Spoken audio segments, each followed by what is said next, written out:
All right, Avante Williams reinstated. Of course, basically the charges were dropped the other day, and the administration had a decision to make as to reinstate him, and they have chose to do so, it appears. Yeah, that's by multiple reports to the Miami Herald, to the South Florida Sun-Sentinel, to the Athletic, and associated beat writers, and that's from Avante Williams' attorney, who texted those individuals, and most of those individuals put up the screenshots of the texts and information on social media, and then in their researched pieces, because then obviously they're going to say, well, we've heard from the lawyer about this, and then connect with someone, or sourcing information from the University of Miami side. But the multiple reports are that so if you have not been following what happened since a couple of weeks ago, when I came on here and talked about Avante Williams being dismissed from the team and the university, the charges were dismissed. Now, you can sit here and parse that all you want, whether that's the young lady decided that she didn't want to try to ruin his career, or if they were unfounded. I'm not here to dictate any of that. Do what you do. I'm just telling you what it is. The charges were dismissed. The lawyer, again, reached out, said it on social media, connected with some beat writers about it as well, and then made the statement then, and this is a couple days ago after the dismissal, that, he hoped that the University of Miami would rectify the wrong, in his view, of dismissing Avante Williams and reinstate him, readmit him to the university, and move onward, upward, and forward. And in the course of these last few days, that, again, reportedly is what has transpired. And this is a thing that I did leave space for when we talked about the dismissal to begin with and everything.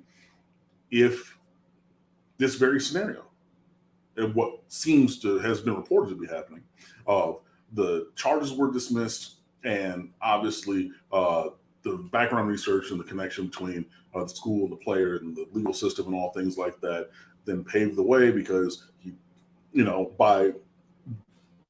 by the charges being dismissed, is innocent, or, well, I won't say innocent, but there is no charges, or there are no charges or anything pending for this.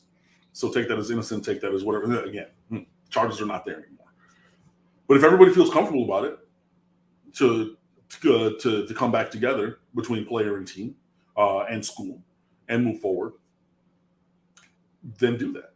And again, with Mark Walton, that happened. With Larry Hodges, that happened. Larry Hodges, who was arrested previously, I believe I saw that report.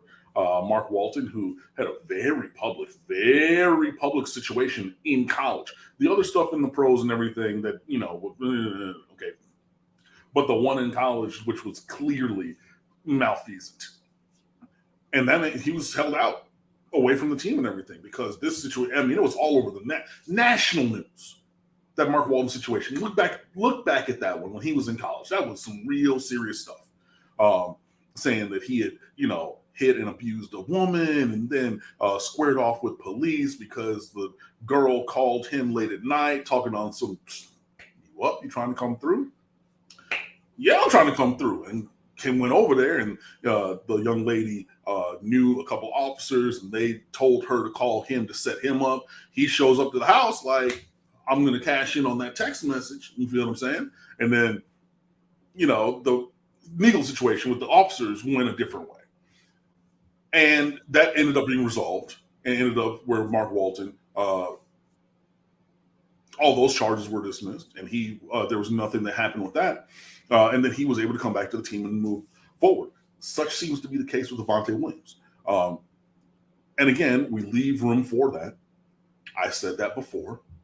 Just like I said, if what was charged ended up being true, he needed to go. But this is the other side. It seems as though the charges are dismissed. You can talk about the truthfulness of whatever happened, but if the charges were dismissed, that seems to belie that point, and we move forward. In terms of the roster, obviously, he's a very talented player. Number 2 safety in America a couple of years ago, coming out of high school, 4-star All-American. We're talking about him potentially starting from the spring and, early on in the fall from before this happened. the situation unfolded and everything. So you're adding an incredible player back to the roster in terms of football. But the more important thing, the life thing, is, that there has been a settling of the decision made between player and program based upon what was going on in the legal realm, that they were able to move forward with that. And again, by all reports, it seems as though that's the case. But obviously, we're still awaiting official word from the University of Miami. But it has been triply at this point reported by local outlets. So, well, local and one national outlet in The Athletic. But that seems to be the case with Avante Williams. And again, I wish him the best. I wish the program the best. I have no ill will for any one individual. And so I will say that. But in terms of football, now with all that being said, if 15 is back, that's big in terms of football. And I just gave y'all 5 minutes about other stuff. So don't sit here and just say, you're only concerned about football. Miss me with that. I'm trying. Usually, I try not to curse on Mark's show or anything when we come on and get this. But like, if y'all really like clip that and just say Cam was only concerned about football, didn't say anything else, it's gonna be some smoking city. It's gonna be some choice language from me. Trust.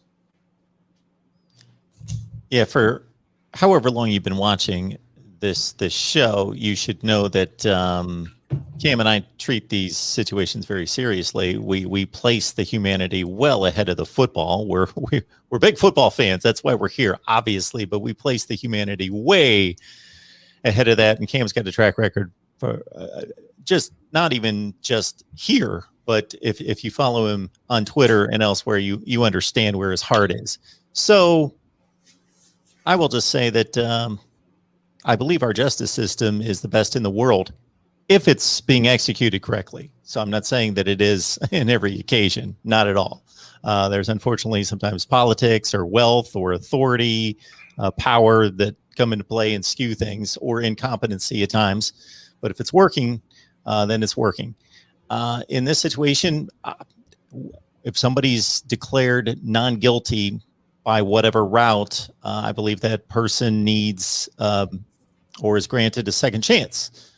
That they are, of course, not declared innocent because it never got to that point where the evidence needed to be evaluated to that degree, but they're not guilty, just like I'm currently not guilty of any crimes. Therefore, the person should be reinstated is unless there are mitigating circumstances. And for anybody that gets on social media and just kind of declares a judgment one way or the other to say, hey, he's a great football player, put him back on the team, let's not even think about this, or the other end of the spectrum where, well, he's a horrible person, therefore don't let him back on the football team, needs to understand these situations are complex.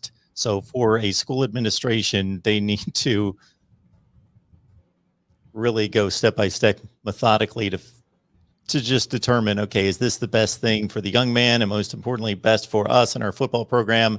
And I got to think that as long as there's not a situation where maybe there are some people still involved with the team or connected to the team where they would cause just a awkward or damaging or concerning situation there with the team, then it seems as though I can't wield any negative judgment on what was decided.